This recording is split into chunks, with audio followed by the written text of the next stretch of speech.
Ration card দিয়াৰ পিছত আমি আৰু দুটা নতুন সিদ্ধান্ত ললো।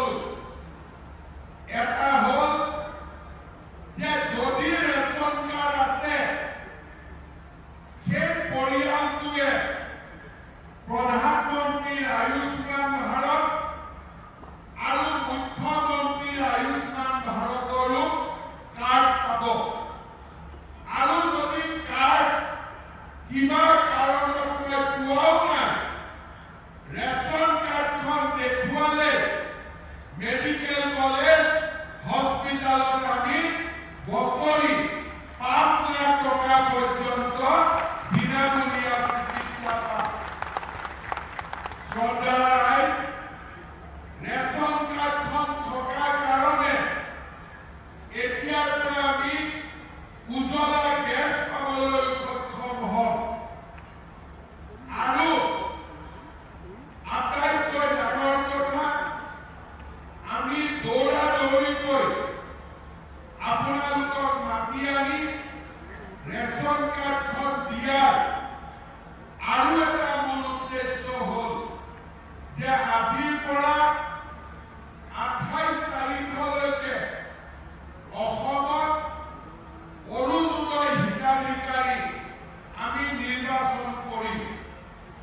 এইবাৰ অৰুণোদয় হিতাধিকাৰীজন যাতে ভুৱা হ'ব নোৱাৰে তাৰ বাবে অৰুণোদয়ক আমি ৰেচন কাৰ্ডৰ লগত জড়িত কৰিছো।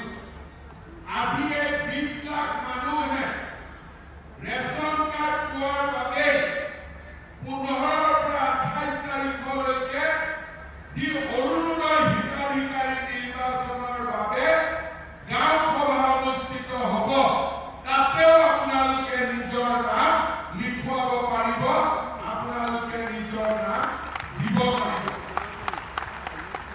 আগতে যি অৰুণোদয় পাই আছিলে সেই অৰুণোদয় ব্যৱস্থা আজিৰ পৰা পৰিৱৰ্তন হ'ব। আগতে অৰুণোদয় পাবৰ কাৰণে ৰেচন কাৰ্ড নালাগিছিল। আজিৰ পৰা যি নতুন নিৰ্বাচন হৈ আছে তাত অৰুণোদয় পাবৰ কাৰণে ৰেচন কাৰ্ডৰ প্ৰয়োজন হ'ব। আজি আপোনালোকে যি ৰেচন কাৰ্ড পাব, গাঁও সভাত আপোনালোকৰ নাম অন্তৰ্ভুক্ত হোৱাৰ লগে লগে আপোনালোকৰ পৰিয়ালটোৰ সবিশেষ আমি ৰেচন কাৰ্ড নম্বৰৰ জৰিয়তে আমি লাভ কৰিম। কোনোবাই যদি ৰেচন নলয় তেতিয়া আমি বুজি পাম যে এই অৰুণোদয় হিতাধিকাৰীজনৰ মৃত্যু হৈছে, কাৰণ যোৱা 4 মাহ তেওঁ ৰেচন লোৱা নাই। তেতিয়া চৰকাৰৰ টকাও আমাৰ বাচিব, তেওঁলোকৰ নামত আমি অৰুণোদয় নপঠালেও হ'ব। আৰু সময়ে সময়ে ৰেচন কাৰ্ডত থকা নাম আৰু ঠিকনাৰ সুবিধা লৈ আমি আপোনালোকক টেলিফোন কৰি সুধি থাকিব পাৰিম যে আপোনালোকৰ একাউণ্টত অৰুণোদয় জমা হৈ আছে নে নাই। আগতে আমাৰ অৰুণোদয় অসমৰ প্ৰতিটো সমষ্টিতে 22,000 বেনিফিচিয়াৰী আছিল।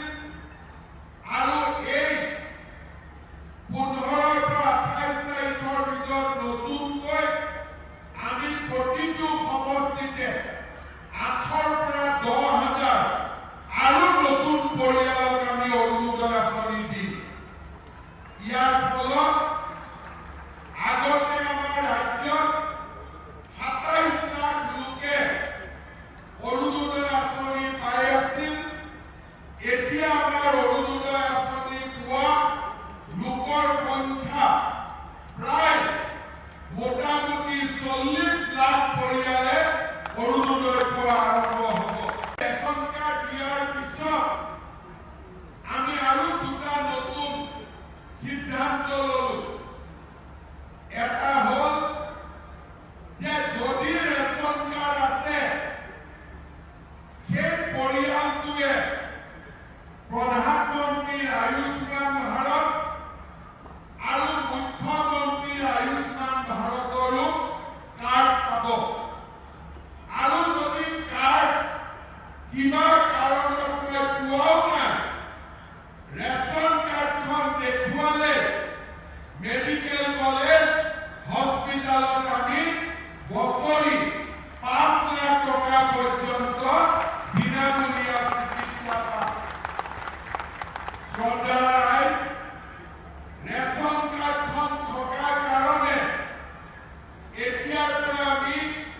উজ্বলা গেছ পাবলৈ সক্ষম হওক আৰু আটাইতকৈ ডাঙৰ কথা আমি দৌৰা দৌৰিকৈ আপোনালোকক মাতি আনি ৰেচন কাৰ্ডখন দিয়াৰ আৰু এটা মূল উদ্দেশ্য হ'ল যে আজিৰ পৰা 28 তাৰিখলৈকে অসমত অৰুণোদয় হিতাধিকাৰী আমি নিৰ্বাচন কৰিম।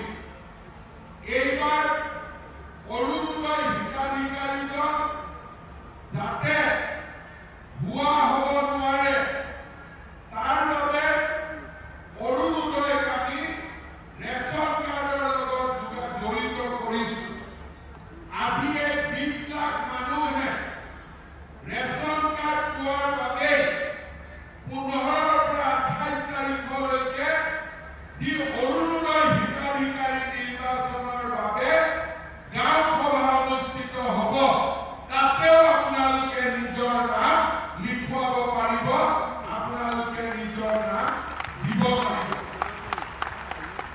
আগতে যি অৰুণোদয় পাই আছিলে সেই অৰুণোদয় ব্যৱস্থা আজিৰ পৰা পৰিৱৰ্তন হ'ব। আগতে অৰুণোদয় পাবৰ কাৰণে ৰেচন কাৰ্ড নালাগিছিল। আজিৰ পৰা যি নতুন নিৰ্বাচন হৈ আছে তাত অৰুণোদয় পাবৰ কাৰণে ৰেচন কাৰ্ডৰ প্ৰয়োজন হ'ব। আজি আপোনালোকে যি ৰেচন কাৰ্ড পাব গাঁও সভাত আপোনালোকৰ নাম অন্তৰ্ভুক্ত হোৱাৰ লগে লগে আপোনালোকৰ পৰিয়ালটোৰ সবিশেষ আমি ৰেচন কাৰ্ড নম্বৰৰ জৰিয়তে আমি লাভ কৰিম। কোনোবাই যদি ৰেচন নলয়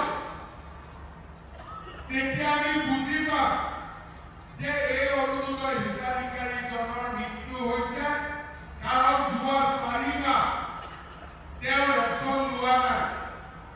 তেতিয়া চৰকাৰৰ টকাও আমাৰ বাচিব, তেওঁলোকৰ নামত আমি অৰুণোদয় নপঠালেও হ'ব। আৰু সময়ে সময়ে ৰেচন কাৰ্ডত থকা নাম আৰু ঠিকনাৰ সুবিধা লৈ আমি আপোনালোকক টেলিফোন কৰি সুধি থাকিব পাৰিম যে আপোনালোকৰ একাউণ্টত অৰুণোদয় জমা হৈ আছে নে নাই। আগতে আমাৰ অৰুণোদয় অসমৰ প্ৰতিটো সমষ্টিতে 22,000 বেনিফিচিয়াৰী আছিল আৰু এই 15